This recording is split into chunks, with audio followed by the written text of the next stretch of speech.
Hi everybody, it's episode number 160. Good God. Hard to believe I've been doing this for so long. Anyways, folks, a really busy day today because we're going to talk about the Guardians, NASCAR, and high school football. What else is new? Anyways, first things first, the Cleveland Guardians. Player stats, there's a guy named Emmanuel Quase on your screen. He's got 23 saves, a .68 whip, and a 154 opponent average. Oh, that's Tristan McKenzie. Excuse me. Thank you. I'm so dumb. Thank you, John. Oh, it's Tristan McKenzie, not Emmanuel Quase. Anyways, McKenzie with a 99 whip, 200 opponent average, and 110 strikeouts. Heading into last night, they think that went up. All those things concerning the fact that he was tagged with a tough luck loss last night. Jose Ramirez, 286 average, 21 homers, 85 RBIs. Andres Jimenez, 303 average, 12 home runs, 82 OPS. Josh Naylor, 14 home runs, 53 RBIs, and a 277 average. Shane Bieber, 118 strikeouts, a 3.41 ERA, and 118.2 innings pitched. Yeah, if he had a 118 whip, that'd be horrible. Cal Quantrill, 7-5 record, 4.08 ERA, and 132 whip. We already mentioned Emmanuel Quase. That's Tristan McKenzie. Once again, I apologize for that. But what I'm not sorry for is how the Guardians have been. They've been pretty mediocre, I guess. Split the series to Boston, 2 games apiece. Miles Straw, 2 RBIs in Game 3. Josh Naylor, go-ahead home run in Game 3. Jose Ramirez home run in Game 4, and Xander Bogaerts a 3-run bomb in Game 4. Guardians against the Rays. The Guardians won that series 2-1. Jose with a home run and 3 RBIs in Game 1. Shane Bieber had 7 innings of 1-run ball in Game 1 as well. Andres Jimenez 3-run bomb in Game 2. Austin Hedges 2 RBIs in Game 3. Emmanuel Quase got the save in Game 3. Guardians against the Diamondbacks, that game's going to happen really soon. Of course, that series tied up at 1. Ahmed hit a home run and a walk-off single in the 11th inning, had 3 RBIs in the first game. Luke Maley had 2 RBIs last night in a tough loss. Owen Miller, home run in Game 1 as well. Shane Bieber's going to be on the mound today for the Guardians, and then we play Justin Verlander tomorrow, who's 14-3, a 181 ERA. He is looking like a Cy Young candidate again. Boy, oh boy. And then Fromber, and then Garcia for them. And then after that comes Christian Javier, who threw a no-hitter to the mighty Yankees. Looking at the standings so far, hey, the Guardians are just 1 game out of the division despite a very mediocre 53-50 record. Who knows? The Guardians might make the playoffs. Sorry for the voice crack. Might make the playoffs despite being 1 game out of Tampa for that 3rd wild card and 1 game out of the Twinkies for that Central Division. That is hard to believe. The Guardians are the most mediocre team in baseball, in my opinion, and they still have a shot. And the AL East, oh ye gods, everyone is 500 or better. That is crazy. That is just crazy. And the Reds are in 4th place. What happened there? I know, I can't believe it. I just cannot believe it. Time to move on to NASCAR. Sorry, folks. NASCAR, the Verizon 200 at the Brickyard. The Indianapolis Motor Speedway was, of course, converted to a road course in what was a good race where Tyler Reddick won. Chase Briscoe stage 1, Christopher Bell stage 2, Austin Cindric 2nd, Harrison Burton 3rd, Todd Gillen 4th, Bubba Wallace 5th.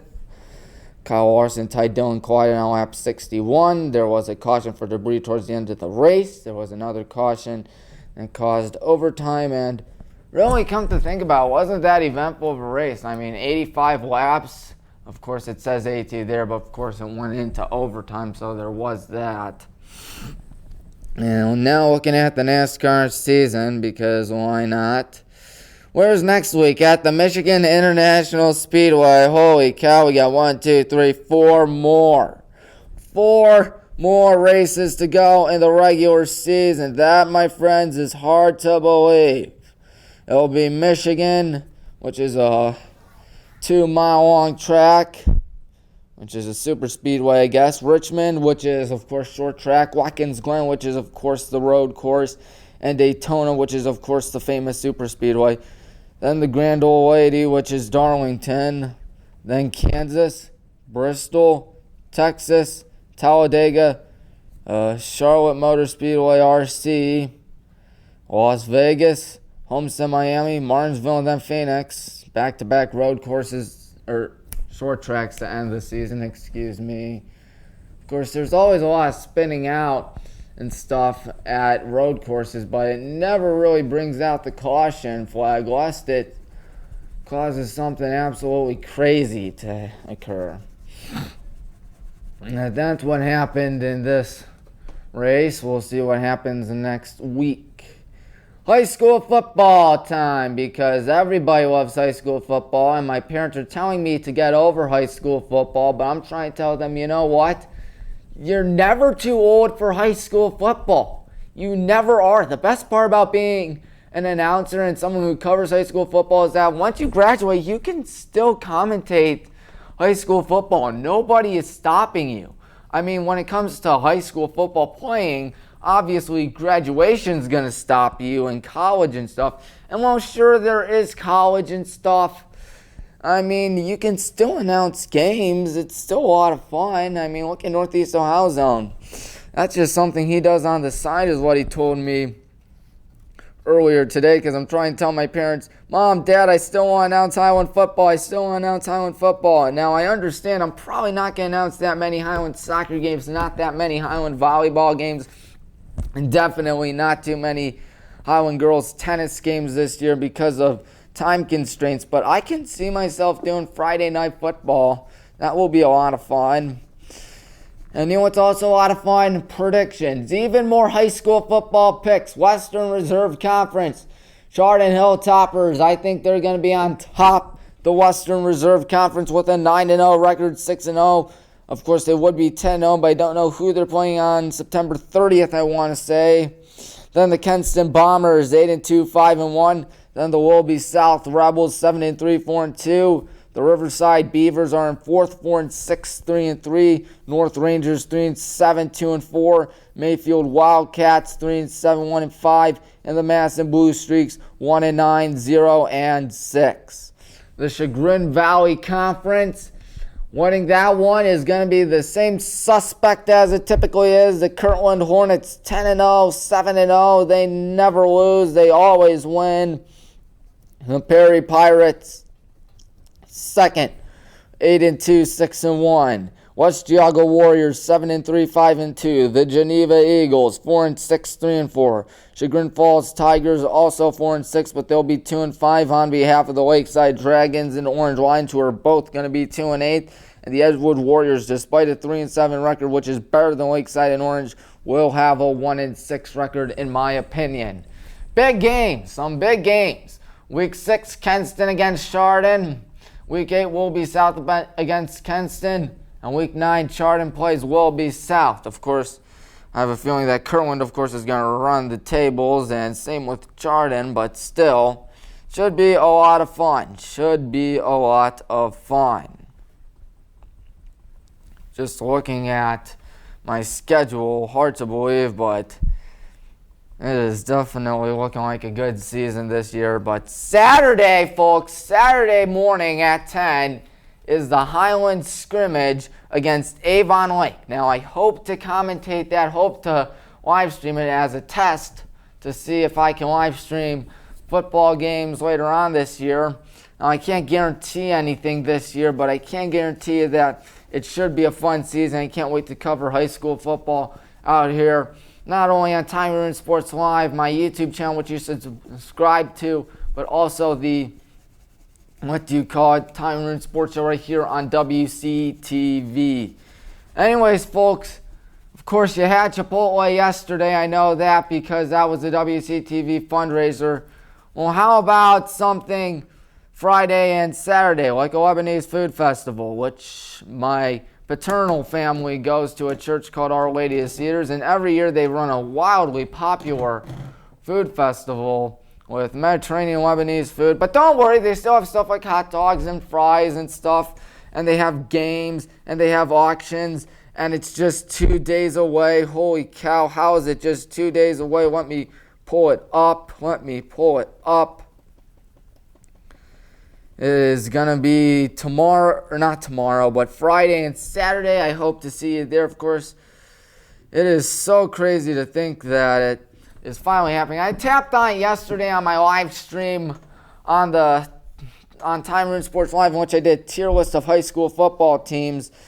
And I'm going to talk about a little more here. You can eat a lot of Lebanese/Mediterranean food, which is kind of cool. Once again, my paternal family goes there, so there is that. Of course, for those that don't know, I'm a Saturday afternoon churchgoer, and they don't offer Saturday afternoon masses, so stuck going to the just as cool, if not cooler, Our Lady of Grace, which is a lot of fun. But it's from Friday and Saturday, both from 11 a.m. to 9 p.m. My dad's going to be working there. My little brother's going to be working there.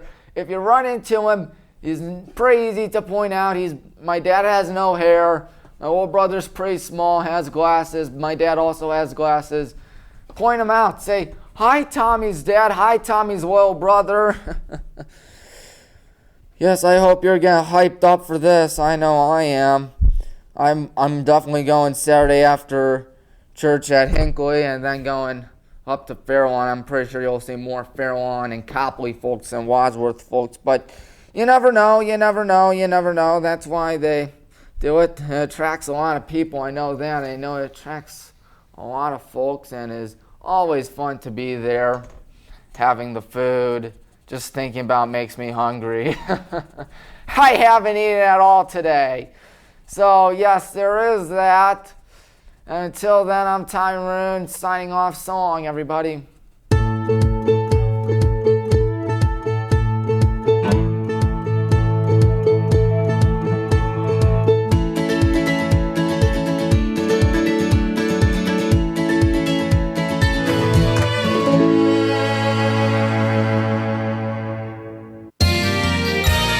You are watching WCTV, Wadsworth Community Television.